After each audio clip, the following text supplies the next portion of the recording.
आपका बहुत प्रयत्नों को नमन करते हुए, उनकी भावना करते हुए बोधिसत्व बाबा साहब डॉक्टर भीमराव अम्बेडकर और उनके गुरु भाई पूज्य भंते संघरक्षित जी को नमन करते हुए मुझे सुसंवादिता का पाठ सिखाने वाले, धम्माचरण का महत्व सिखाने वाले मेरे आचार्य, मेरे गुरु कल्याण मित्र ब्रह्मचारी बोधि सागर जी को नमन करते हुए आज फिर से ऑनलाइन उपस्थित संघ के वरिष्ठ भ्राता ब्रह्मचारी नागरत्न जी तथा सभी उपस्थित धम्मचारी, धम्मचाणी, धम्म मित्र, धम्म बंधु, धम्म बहने और उपस्थित प्यारे बच्चों, आप सभी का मैं दिल्ली केंद्र से स्वागत भी करता हूं और आप सभी को मेरा प्यार भरा आज फिर से जय भीम, नमो बुद्धाय। जैसा कि अभी ब्रह्मचारी प्रज्ञा रश्मि जी ने बताया है कि आज का जो विषय है वो कायानुपसना है। ये सती पट्ठान का पहला अंग है। सती पट्ठान के अंदर भगवान बुद्ध ने 4 ध्यान बताए हैं: कायानुपसना, वेदनानुपसना, चित्तानुपसना और धम्मानुपसना। तो ये पसना या विपसना क्या है, इसको मैंने भी पहले भी कई बार बताया है। इसमें और ज्यादा गंभीरता लाने के लिए मैं आज फिर आपको बता रहा हूं कि विविधेन पश्यति ति विपसना, विविधेन पश्यति ति विपसना, विषयमेन पश्यति ति विपसना, अनेकामेन पश्यति ति विपसनो, विभज्येन पश्यति ति विपसना। अर्थात विविध अंगों से, विविध तरीके से और वो भी विशेष रूप से अनेक अंगों से विभाजन करके, पृथक पृथक करके एक एक अंग को देखने से, उसका स्वभाव आदि को देखने से, उसकी उत्पत्ति और उसके विनाश को देखने को विपसना कहते हैं। तो ये जो विपसना है ये हमें समझ में आ जानी चाहिए। इसकी शुरुआत कहाँ से होती है? इसकी शुरुआत आनापान सती से होती है। याद दिलाती है हमें सिद्धार्थ गौतम की जब बप्र मंगल का त्योहार हुआ करता था, खेतों में हल चलते थे उस दौरान, तो वहां पर उन्होंने जब एक कीड़ा दूसरे एक कीड़े को पक्षी खा रहा था और वहीं से उन्होंने इसका चिंतन मनन किया था। शुरुआत इसकी वहीं से होती है। तो फिर हम क्यों करें ये ध्यान? कई लोगों के मन में ये भ्रांति आती है कि हम ये विपसना ध्यान आनापान सती के बाद कायानुसती क्यों करें, आनापान सती काफी है। तो हमारे लिए ये समझना बहुत जरूरी है, हम सभी मानव हैं। हमारे जीवन का उद्देश्य क्या है, हमारे जीवन का अर्थ क्या है, ये जीवन क्या है, इसका अर्थ क्या है, हमें ये समझ लेना चाहिए। हम सभी मानव हैं, हमारे जीवन का उद्देश्य कुछ होना चाहिए। मानव को अपने अंतःकरण को विकसित करने के लिए, उसमें और ज्यादा परिपक्वता लाने के लिए मनुष्यों को अपने कुछ आंतरिक गुणों का विकास करना होगा। आप सभी जानते हैं पौधे भी विकास करते हैं, लेकिन पौधों के समान अचेत रह करके हमें विकास नहीं करना है, बल्कि सचेत रह करके हमें अपना विकास करना होगा। हम कह सकते हैं कि मानव प्राणियों के विकास का अर्थ है उनकी चेतना का विकास।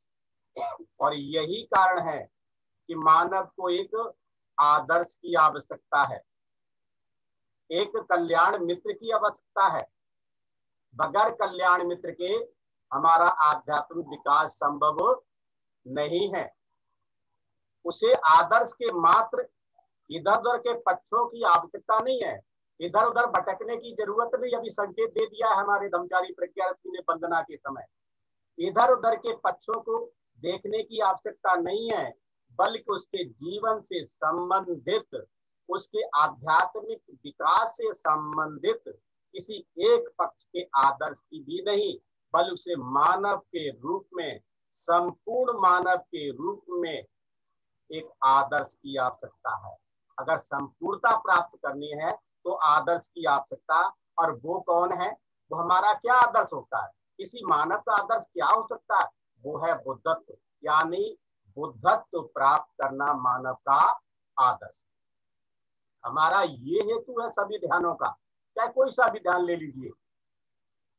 तो मैं फिर से बताता हूं कि ये क्यों करें हम आनापान सती ध्यान। तो पहली बात तो ये है कि आनापान सती के बाद जब हम इस कायानुपसना के अंदर जाते हैं गहराई से, तो हमारा शरीर निरोग बनता है, मन प्रशिक्षित होता है। बहुत सारे हमारे बीच में बैठे होंगे विपස්සना वाले, आप देखते हैं कि विपස්සना के नाम से मशहूर गुरु सत्यनारायण गोयनका जी बहुत ही असाध्य रोग से पीड़ित थे, और इसी साधना के बल पर वो काफी लंबे समय तक, लगभग 90 साल की उम्र तक जिए। तो शरीर को निरोग बनाने के लिए, मन को प्रशिक्षित करने के लिए ये कायानुसति ध्यान बहुत आवश्यक है। और गहराई से जानना है तो धम्म को अच्छी तरीके से समझने के लिए और उसका अनुभव प्राप्त करने के लिए, आध्यात्मिक विकास करने के लिए, अच्छा व्यक्ति बनने के लिए, अपने मन का प्रशिक्षण करने के लिए, काया में भीतर बाहर क्या है, उसका उगम क्या है, उसका स्वभाव क्या है, जानने के लिए, हमारे जीवन का उद्देश्य क्या है, हेतु क्या है, जानने के लिए, तृष्णाओं पर कार्य करने के लिए। हमारी जो तृष्णाएं हैं, हमें 5 इंद्रियों के माध्यम से जाना किधर चाहिए था और जाना किधर शुरू कर देते हैं। प्रतीत समुत्पाद क्या है, ये जानने के लिए, कुशल और अकुशल का अंतर क्या है, ये जानने के लिए जब हम ध्यान में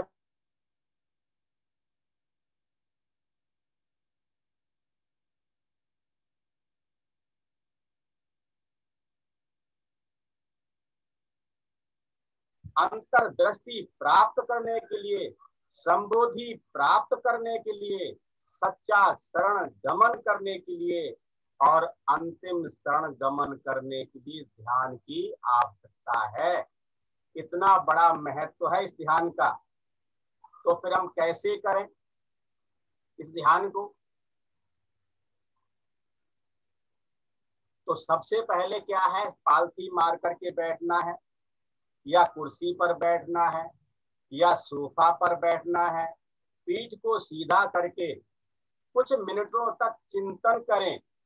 इसका चिंतन करें, बुद्ध के उपदेशों का, विशेषकर कायानुसति से संबंधित भगवान बुद्ध के जो भी उपदेश हैं उनका कुछ पलों तक चिंतन जरूर करें।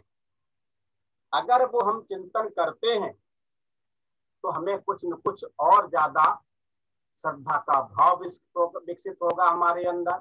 हमारे अंदर जो अंतर्दृष्टि की झलक है वो कुछ न कुछ हमें मिलेगी।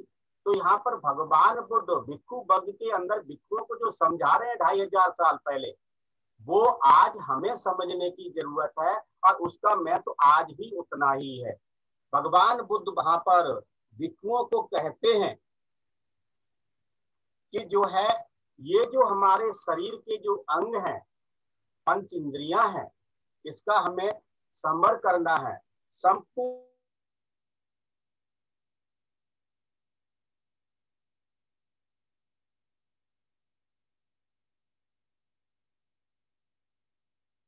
भिक्षुओं को कि चक्षुणा समरो साधु, साधु सोतेन समरो, घाड़ेन समरो साधु, साधु जिह्वाय समरो। अर्थात आंख का संयम करना भला है, इसका कंट्रोल करना भला है, कान का संयम करना भला है, घ्राण का संवर करना भला है, जीभ का भी संयम करना भला है। अर्थात इंद्रियों का संयम करना भला है, अच्छा है, लाभकारी है, इन पर संयम रखना है। आगे क्या कहते हैं? कायेन समरो साधु, कायेन समरो साधु, साधु वाचाय समरो, मनसा समरो साधु, साधु सब्बत सम्मतो, सब्बत सम्मतो भिक्खु सब दुखा पमुच्यति। अर्थात शरीर के जो हमारा काया है इसका समर करना है, संयम करना भला है। भला है हमारी वाणी का संयम करना, भला है हमारी मन का संयम करना, भला है सभी इंद्रियों का संयम करना। और इन संयम सभी को संयमित करने वाला, इन पर कंट्रोल रखने वाला भिक्षु सारे दुखों से मुक्त हो जाता है। और ये हम पर आज भी लागू होता है। एक कथा है, कालिंग जातक कथा, छोटी सी मैं इसमें बताना चाहता हूं। आगे भगवान बुद्ध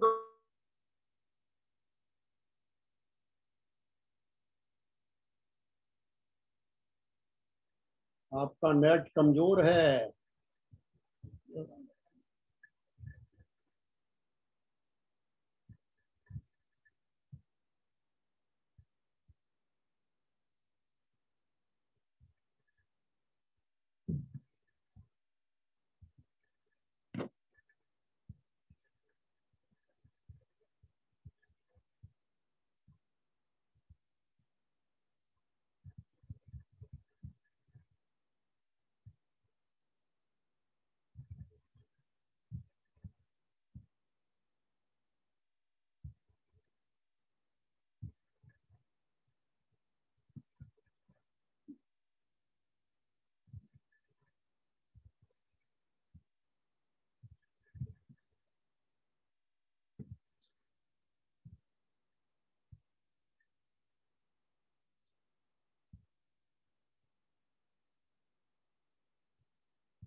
सॉरी, मेरी आवाज आ रही क्या?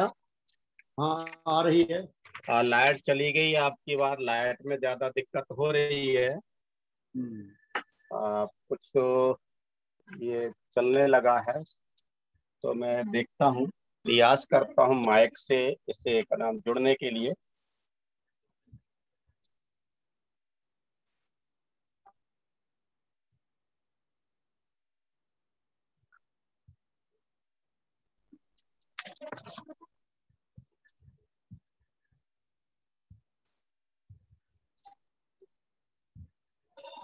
तो आगे भगवान बुद्ध कहते हैं, कायानुसति के ऊपर ही अगले अंगों के बारे में, हत संयतो पाद संयतो, हत संयतो पाद संयतो, वाचाय संयतो, संयत उत्तमो, अजरतो समाहितो, एको संतुष्टो तमाहु भिक्षुवो। अर्थात जिसके हाथ पैर और वचन में संयम है, जो इन सभी में उत्तम संयमी है, जो घट यानी शरीर के भीतर अध्यात्म में रत है, समाधि युक्त है, अकेला है और संतुष्ट है, उसे भिक्षु कहते हैं। एक कोकाली की कथा है, मैं यहाँ पर उसको नहीं बोलूंगा।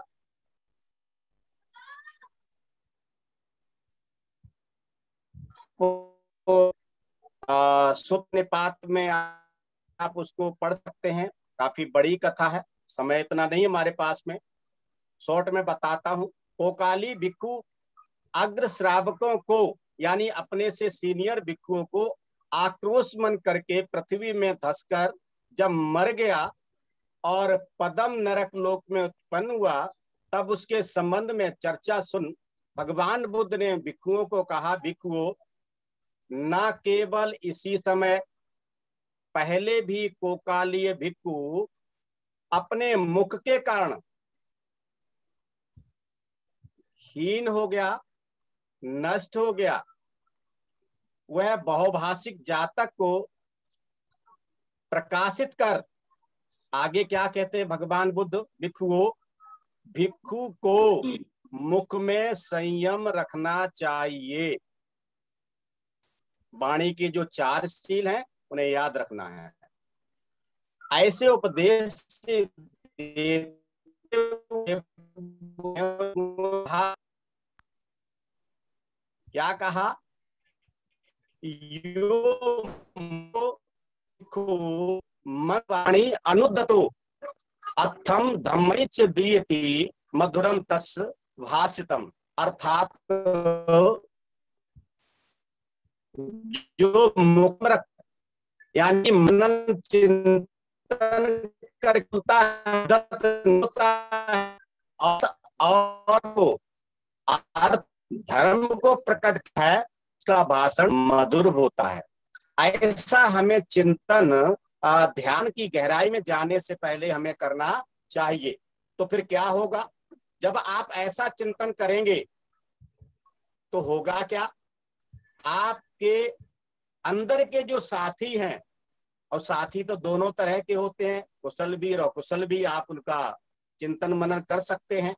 आपके जो अंदर के जो साथी हैं उनसे आपकी भेंट होगी। वो आपके साथी कौन कौन से होंगे, ज्यादा डिटेल में जाने के लिए आप दर्शन दिग्दर्शन में देख सकते हैं।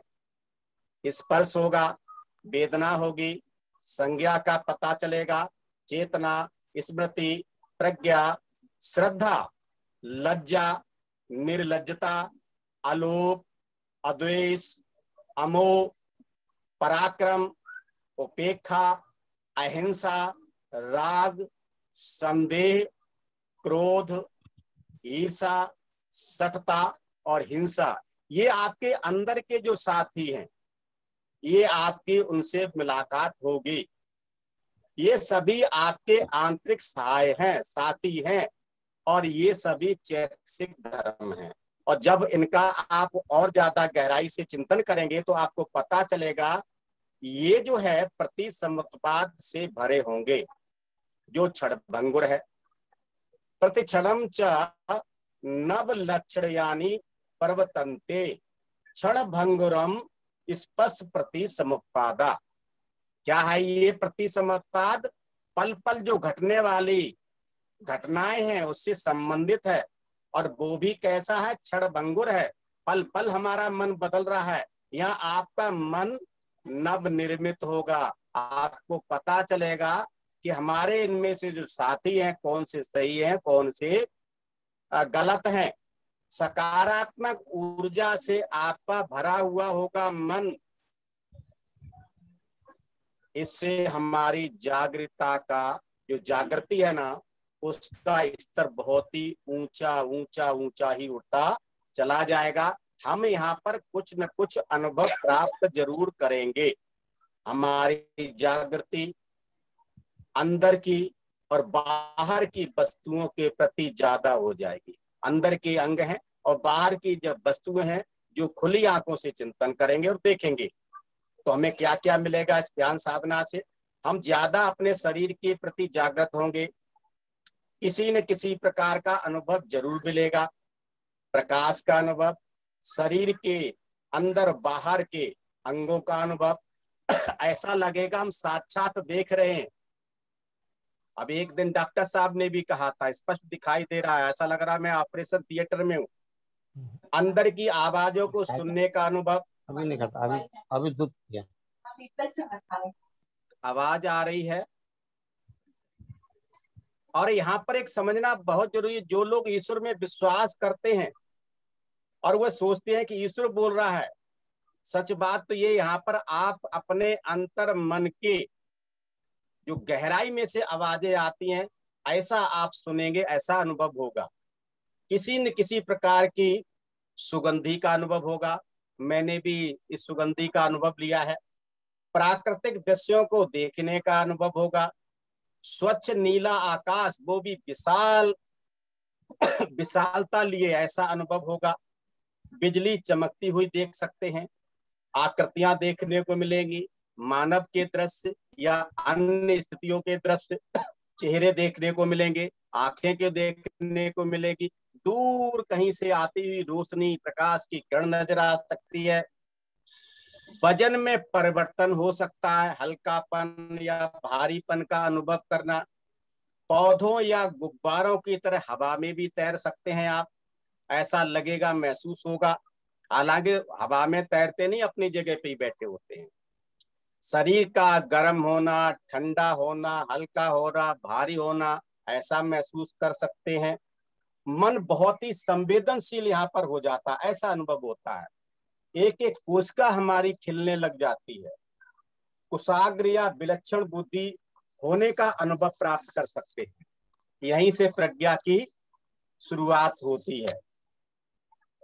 इंद्रियों के विकसित होने का अनुभव होगा और उसके साथ ही साथ अत्यधिक आनंद का अनुभव, ऐसी शांति जिसका हम वर्णन नहीं कर सकते, ऐसा अनुभव होगा। कल कुछ लोगों ने मनोगत में बताया भी था। प्रकाश की प्राप्ति या आंतरिक प्रकाश का अनुभव होगा। अंतर्दृष्टि की वास्तविक झलक का अनुभव होगा। ऐसे तमाम अनुभव या इनमें से कोई न कोई एक अनुभव जरूर प्राप्त होगा। तो कैसे करें हम कायानुसति का ध्यान? प्रज्ञा रश्मि जी जरा समय देखते रहना। यह समय समाप्त होने वाला है, बस 5 मिनट और। तो कैसे करें हम? मैं हमेशा बताता हूं, फिर से वो 4 पॉइंट हैं कायानुस्मृति, काया की शक्ति या कायानुपसना के बारे में। सबसे पहले नंबर 1, अपने शरीर पर ध्यान केंद्रित करना, जैसे किसी सुंदर फोटो या मूर्ति को देखते हैं, ऐसे अपने पूरे शरीर को ऊपर से देखना। दूसरी बात, बाहर और अंदर के अंगों को देखना, जैसे इंद्रियां हैं, कर्मेंद्रियां हैं, विभिन्न अंग हैं अंदर बाहर के, उनको देखना। तीसरी बात, बाहर के और अंदर के अंगों को देखने में तन्मय हो जाना, लीन हो जाना, खो जाना, जैसे और दूध और पानी का मिलन होता है। चौथी बात क्या है? आंतरिक सूक्ष्म अंगों में आनंद लेना, प्रत्येक कोशिका के कार्य कारण का भाव का आनंद लेना।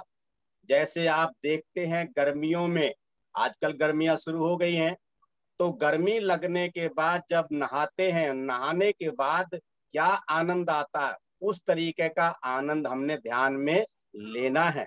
तो इस तरीके से हमने आज का जो ध्यान का आनंद गहराई से लेना है। समय बहुत कम है और इसलिए हम यहीं पर रुकना चाहेंगे। आप सभी लोग अपने बैठक की तैयारी कर सकते हैं। अभी मैं अपनी बात को यहीं समाप्त करता हूं। आप सभी ने मुझे ध्यान से सुन लिया, तो बहुत बहुत साधुवाद। और दिल्ली केंद्र ने मुझे मौका दिया है, तो उनका भी मैं आभार प्रकट करता हूं। यहीं रखता हूं। जय भीम, नमो बुद्धाय। ब्रह्मचारी प्रज्ञा रश्मि जी।